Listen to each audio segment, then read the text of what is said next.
વાણિયા વનિતાબેન છે અને અમે હું 25ની આંગણવાડીમાં વર્કર તરીકે ફરજ બજાવું છું અને આ સિવાય પણ અમને સરકારશ્રીએ BLOની કામગીરી માટે અમને ફાળવ્યા છે તો આ કામગીરી અમે ક્યારેય કરી પણ નથી અને કરી પણ ના શકે કારણ કે અમારી પાસે આંગણવાડીનું જ એટલું બધું કામગીરી છે એટલે અમે આ કામગીરીમાંથી અમને સાહેબશ્રી મુક્તિ આપે એવી અમારી સાહેબને નમ્ર વિનંતી છે।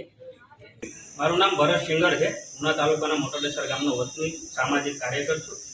આજે તારીખ 8/7/2025 રોજ પ્રાંત ઓફિસ ઉના ખાતે આંગણવાડી વર્કર જે બહેનો છે એ બહેનો અહીંયા આવેદનપત્ર આપવા આવી છે। એ બહેનોની સાથે અમે પણ સમર્થનમાં આવ્યા છે। ખાસ એ લોકોની માંગ એવી છે કે એમને જે કામગીરી છે આંગણવાડી કે ભાઈ નાના નાના જે ભૂલકાઓ છે એમને શિક્ષણ આપવું, એમને યોગ્ય દિશામાં વાળવા, તો એ એની મુખ્ય કામગીરી છે। બાકી બીજા બધા ઘણા બધા રેકર્ડ રાખવાની પણ જવાબદારી એમની છે। અમુક સગર્ભા બહેનોને અમુક વિતરણ કરવાની જવાબદારી પણ એમની છે। એટલે કેટલી બધી જવાબદારીઓ એમને આપવામાં આવી છે।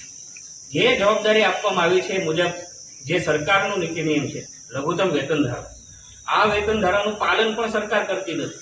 તેમ છતાં પણ એને ગુલામની જેમ જવાબદારીઓ સોંપવામાં આવે છે।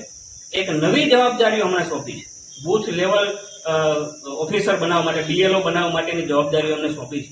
તો વિચારો કે જે બહેનો 7 પાસ છે, 8 પાસ છે કે જેમને હજુ પણ AIની દુનિયા છે એમાં એટલો બધો ખ્યાલ નથી, મોબાઈલની દુનિયામાં ખ્યાલ નથી, કમ્પ્યુટરની દુનિયામાં ખ્યાલ નથી, અને એને આ પ્રકારની જવાબદારી, ઓનલાઈનની જવાબદારીઓ સોંપવામાં આવે તો એ કેટલું તટસ્થ રીતે થઈ શકે।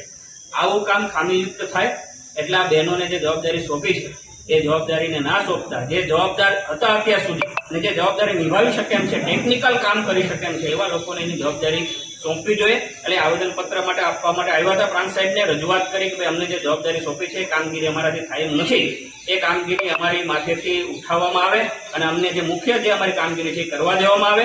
એટલે એ જે આવેદનપત્ર આપવામાં આવે છે તો અહીંયા આવેદનપત્ર સ્વીકારવા માટે એ ગોપાલભાઈ બારડ જે શિરસ્તદારની પોસ્ટ ઉપર બેઠા છે એ આવ્યા પણ જેમ અભિમાનમાં, અહંકારમાં રાચતા હોય એવી રીતે કોઈને સાંભળ્યા વગર અમે એને પૂછ્યા સવાલ તો એ સવાલમાં એ ગુસ્સામાં આવી ગયા, આક્રમક અંદાજમાં આવી ગયા અને મન ફાવે એમ વર્તન કરવા માંડ્યા, જેમ પ્રજાના રાજા હોય એવી રીતે વર્તન કર્યું। એટલે ખરેખર અમારી જે બહેનોની જે માંગણી છે એને સમર્થનમાં અમે આવ્યા છે અને આવા અધિકારીઓ ઉપર પણ કાયદેસરની કાર્યવાહી તંત્રએ કરવી જોઈએ, અમારી માંગણી પણ છે।